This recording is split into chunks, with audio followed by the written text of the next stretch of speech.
Hello there, I'm with Shakti Sinha, the director of the Nehru Memorial Museum and Library, and I'm here to ask him about the Museum of Prime Ministers. Mr. Sinha, first of all, thank you for talking to the print. I believe the NNML is building a new Museum of Prime Ministers, is that correct? Absolutely correct. Yesterday we agreed that the government has taken a decision. Yesterday is Thursday evening. Thursday evening on the 26th, the general body meeting of the Animal Society was held under the chairmanship of the Home Minister. It was a 2-hour meeting, and the main thing that the meeting agreed upon was to endorse and own up to the government decision to set up a museum on Prime Ministers. But why are you making a Museum of Prime Ministers? In the Indian system, the Prime Minister has evolved as a very important office in the Indian democratic experience, which is slightly different from democratic experience elsewhere in other parliamentary democracies. Rashtrapati Bhavan has an excellent museum, so inspiration was taken from there. So where at one place you could have all information. So this is on the Tirumurti estate? In the Tirumurti estate. It's a 25-acre estate as of now. Earlier it was 45 acres. But over a period, 15 acres was given to Delhi Police, 5 acres to somebody else. Now you have 25 acres. So right now there is a Nehru Memorial in the memory of Jawaharlal Nehru, the first Prime Minister of India. Now that residence or that memorial will remain the Nehru Memorial? Yes, that remains. In fact, it has been upgraded substantially. It's now 60 years old. The photographs have faded, the captions have gone, negatives are not available, and it's a very traditional kind of photo on the wall thing. Now we are switching it over thematically, so we'll have Nehru the life, Nehru the man of letters, the relationship between Nehru and Gandhi, Nehru and foreign policy, etc., and present it through modern technology, so the viewer is not a passive person who just walks through, but she gets involved, sees the photograph herself, selects the speeches she wants to hear.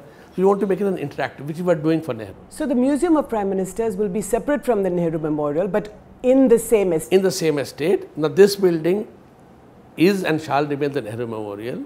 This building also has lots of rooms which are not used for museum purposes. We have a large number of stores. We have stacked tens of thousands of books there. We also want to open that up and create larger exhibition and gallery space. All museums in the world will always have certain amount of gallery space available for traveling exhibition. So the Nehru Memorial will share space with other Prime Ministers? No. What I'm simply saying is, yes, the Tirumurti estate, yes, will share space. There will be a new building for the Prime Ministers. Absolutely, the new building for the Prime Ministers. And Nehru shall remain in Tirumurti Bhavan, which was where he lived. That is absolutely clear. So now in this Museum of Prime Ministers, we will have galleries devoted to the Prime Ministers from Lal Bahadur Shastri to Prime Minister Narendra Modi. Is that correct? We have a content committee working on it. It will go to the content review committee and they'll finally decide exactly what will be But Prime Minister Modi is there in the museum? As of now, nobody is there. We are just collecting all... No, but if it's a Museum of Prime Ministers, then it has to be all the Prime Ministers, right? It has to be all the Prime Ministers, not about it. No, what I'm simply saying is I don't want to preempt somebody else's judgment. No, of course not. And yesterday's meeting also asked us, and this is why it's important for me not to make a comment on that, to recirculate, we have circulated a concept note on the museum. People had some objections to it. What are these objections? I mean, they were not very clear what the objections were. People didn't like certain sentences or whatever.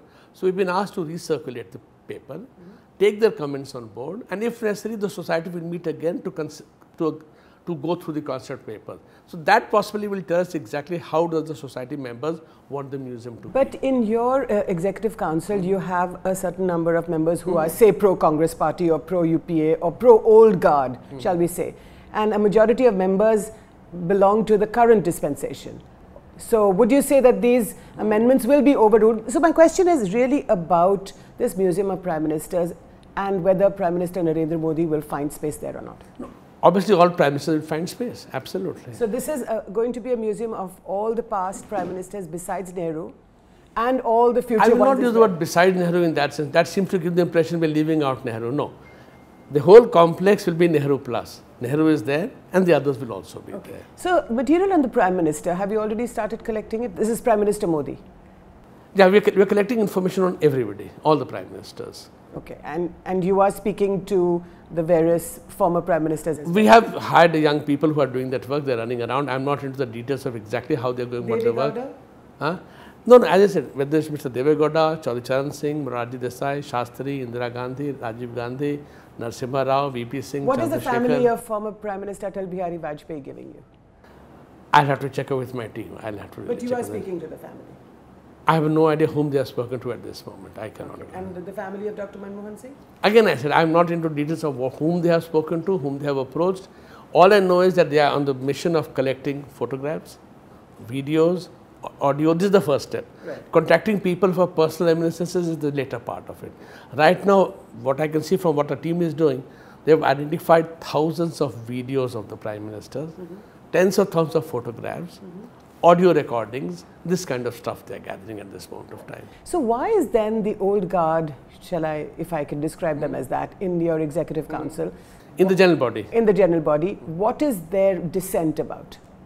You are calling them the old guard, I am calling them nothing, I am just calling them members. The objections raised were that Nehru's legacy will be diluted if you do it here. Some seemed to be okay with a separate museum, others felt you do it elsewhere. Suggestion was, okay, you can have it here, but don't call it Nehru Memorial, form a separate society for it. So various kinds of objections. So we'll go through each of them very carefully. So are you diluting Nehru's legacy? Absolutely no. Absolutely no. But in this Museum of Prime Ministers, which will be on Teen Murti Estate, in the estate, it will share space with the Nehru Memorial, cheek by jowl with the Nehru Memorial. Wouldn't you say that it's diluting Nehru's legacy? No, not at all. In fact, if you read Nehru's own writings, and the house was selected for Prime Minister, not for Jawaharlal Nehru. When you selected for the Prime Minister. And in fact, in 1967-68, and I'm seeing old papers, the very serious discussion that Nehru Memorial should be shifted out of Teen Murti into Travancore House. Hyderabad House, they say, would not be available, therefore Travancore House has just become available. High Court is shifting out. Let us shift it to the Travancore House, and this will again become the Prime Minister's residence. So it was not that even in 1968, when Mrs. Gandhi was there was an understanding that yes, you need a memorial for a Prime Minister, but it need not necessarily be right here. If I take that argument further, then having more Prime Ministers here, I don't know how it takes away from Nehru's legacy. It establishes Nehru as the first of our Prime Ministers, which is factually correct. So do you think that the Nehru Memorial could relocate to Travancore House? No, obviously not. That is not the issue at this point. I'm simply saying that at different moments, people have had different views on the subject. Sure. Now, there are several memorials to former Prime Ministers in Delhi, as you know. One Safdarjung Road to Mrs. Gandhi. There's a Lal Bahadur Shastri Memorial. What happens to those spaces? That's not for me to answer. They are government buildings. What arrangement government has with those people, I have no idea. But they could relocate to this new Museum of Prime Ministers. If they should share resources, absolutely. But whether they should be relocated or not, whether they should, that is up to them and the government. Because it would be strange, right, that you have a separate memorial for these Prime Ministers in those houses while you have a new museum here. No, I can see the logic of where you're coming from. But as I said, this is not a question where people get emotional, get this thing. And in any case, it should be decided at a level higher than mine. Okay. My last question to you is about your collections at the Nehru Memorial, at the Nehru Library. I believe you have lots of collections like P.N. Haksar. Right. Tell us a little bit about them. Well, lots of people who have contributed to Indian history, modern Indian history, their papers, personal papers, other things are with us. Some of them give it themselves or willed it to us, others their families have given it to us. What collections do you have? Nehru, of course, is there. Haksar, you have just mentioned. We have Jayaprakash Narayan's papers. We have Shyama Prasad Mukherjee. We have Rajaji's many papers, not all, of course. A lot of it is in the south, a lot of his papers.